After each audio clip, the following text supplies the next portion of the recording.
everyone, myself Vaibhav. The non-farm payroll data has been released and it is confirming the substantial growth in the US employment with the job addition of 379,000, and this job addition is coming mainly in the services sector, which were hard hit in the pandemic days. As the revival is happening and with widespread vaccination rollout, US is having one of the fastest vaccination program in the world, and that is also showing up now in the employment figures. And if we look into the details of these NFP reading, we have that most of the gains are happening in the leisure and hospitality sector, and some addition is also there in the healthcare sector. Manufacturing payrolls haven't risen substantially, but there is of course growth of around 21,000. And if we look at the hourly earnings, there is also growth there of around 0.2%, whereas the participation rate has remained constant. So this is the story, and for last couple of weeks now, the focus has shifted to the strong growth in the US economy and its possible implications for the conduct of monetary policy for Federal Reserve. So this job report is not exactly something which the market is too cheerful about. Earlier in the session, we got spurt in the US equity segment, but I think those gains will be harder to sustain, as another possible implication of the strong growth in the economy is that the central bank, the Federal Reserve, will be forced to retract itself on its easy monetary policy, and that is also pushing up the US yields, treasury yields for last almost a month now, and because of that, the equity segment has been under pressure of late. And if you look at the tech segment in particular, the Nasdaq, it is now trading in red for the year. So this is something which we need to watch out for, and I think now the gains on the higher side, even in face of this US recovery, US economic recovery, are limited, and we might see some consolidation and even correction in days to come. So for equity market participants, we have to be attuned to the rising situation and then trade accordingly. Now let's shift our attention to the technical segment, where we will look at the dollar index. Dollar index has risen substantially in last two sessions. Even in today's session, we are seeing that the pace of gains have slowed, but the direction remains on the higher side. And then we will also consider the DAX, the equity index for the Germany.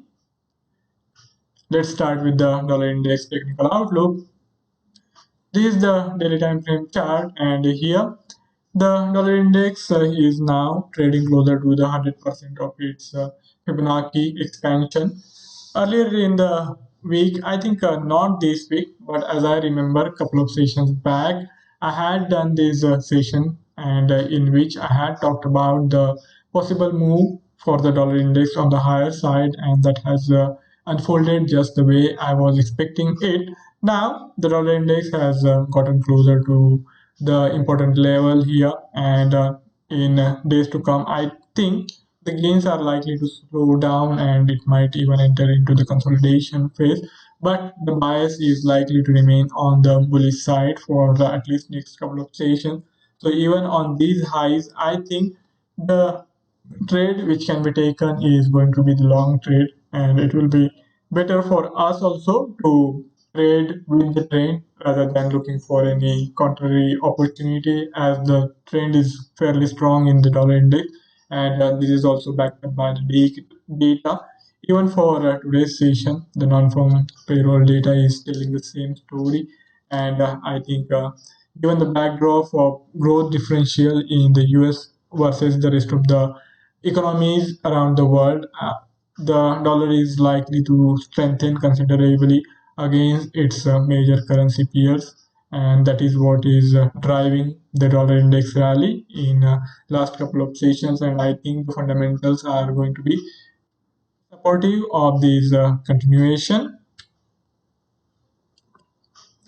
So if we have to look for the trading opportunities in the near term, I think we will have to rely on these pivot point formation, where we have now seen that the dollar index has breached this first resistance of this month's pivot point series, and moving forward, it might act as the near term support. So I'm not really expecting any big sharp move on the downside, but rather some consolidation in this price band of around 91.60 to 91.80, providing crucial support in near term. And in due course of time, even this second resistance level, which is there around 92.6 or just little above that, can be expected to be reached, and that is the trajectory for the dollar index as of now. If you consider the regression curve, it is also now pointing north after these sideways weeks where it was almost flat, but now as the price action has gained momentum, we have seen that it's changing the inclination for the move higher. Moving to the near-term price outlook, I think in near term we will have to use this 50 SMA, and if you consider the prior formation here, we have the formation of higher highs and higher lows, and as you can see, after this break above the prior swing high, the gains have only accelerated, and in today's session we saw this sharp move on the higher side, but of course those gains were not really sustained. This is the spike happened when the non-farm payroll data was released, and now the stabilization is happening. But moving forward also, I think as long as dollar index is trading above this 50 SMA, we should be looking for the long trade opportunities only.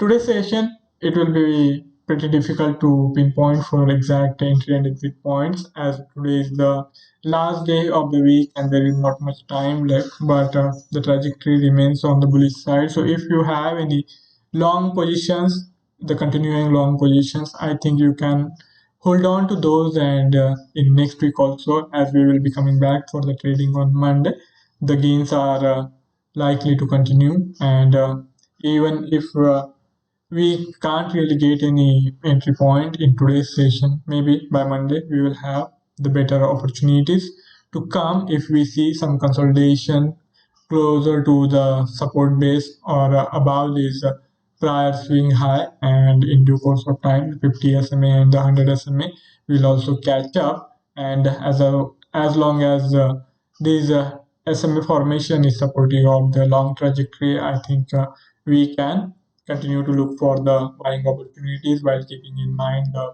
lower time frame charting and any change in trajectory thereof.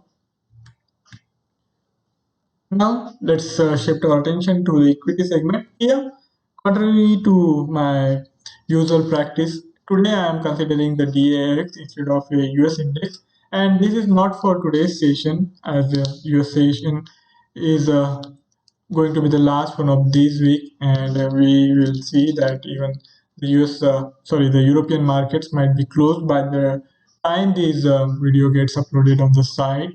But this is more of for the Monday and the possible levels which we do need to keep in mind if we want to trade well in the DAX.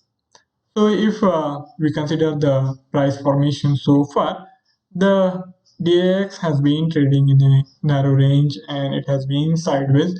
And I think it is better for us to adapt scalping trading opportunities, scalping trading outlook for gains in the dollar index, sorry, the DAX, not dollar index.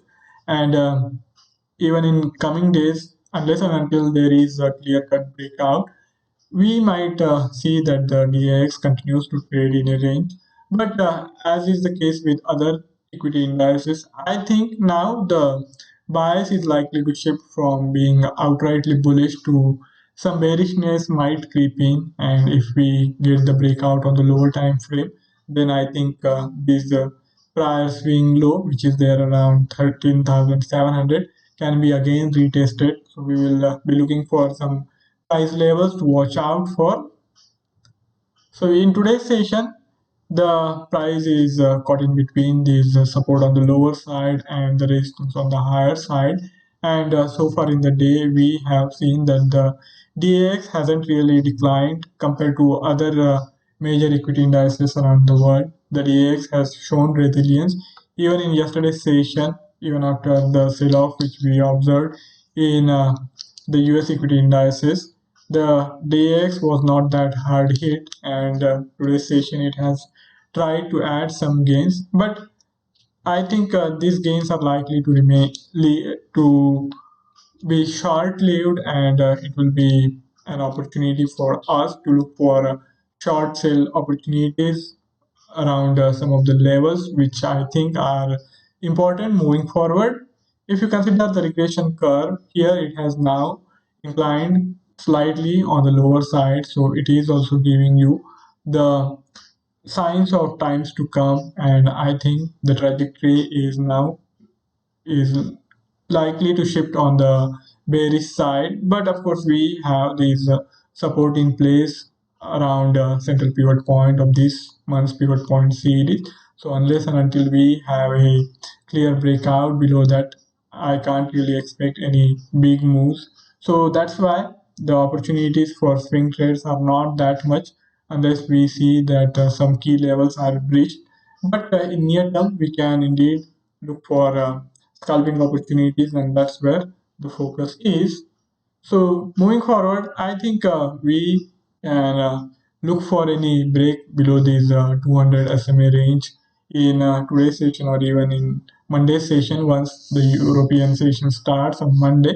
If we get the breakout below this immediate support where we have seen the DAX holding off and trying to add some gains, even in today's session, we didn't really see a sustained breakout below this support zone of around 13,900, and from there on the price reversal has been fairly sharp, but the gains are likely to be limited on the higher side. And in near term, this price range, this immediate resistance zone which is there around 14,100 can be considered a major hurdle on the higher side. So unless and until we have this breakout above this prior swing high, I think the bias is likely to remain on the bearish side. Of course, the theme is sideways here, and that's why I think if we want any big move to happen, the short selling opportunities should be looked into after the DX gets closer to these prior swing lows around these 13,900 price range, and on the higher side we can even look for some shorting opportunities if the DAX gets closer to this prior resistance and it doesn't really break above that. So we will need to allow some time for the consolidation to take place, and then that trade opportunity can be exploited. But it is of course risky, but not much risk is there, as we can keep a stop loss of fairly sharp, and for in that case losses won't be much even if we happen to be on the losing side. And if we want some gains which we can count on, then I think this breakout below this prior swing low level is going to be crucial for our anticipation of a sustained move on the downside. So that's it from my side for today's session. If any of you have any query or any idea to share, you can write to me in the feedback section, and I would be more than happy to take the discussion forward. Before I sign off, I would also like to remind of the risk associated with trading in the financial instrument, and one should be careful while using the information provided. Have a fabulous day and the weekend ahead. See you on Monday. Do subscribe to the Decoscope webinar channel to stay updated on the market developments. Goodbye.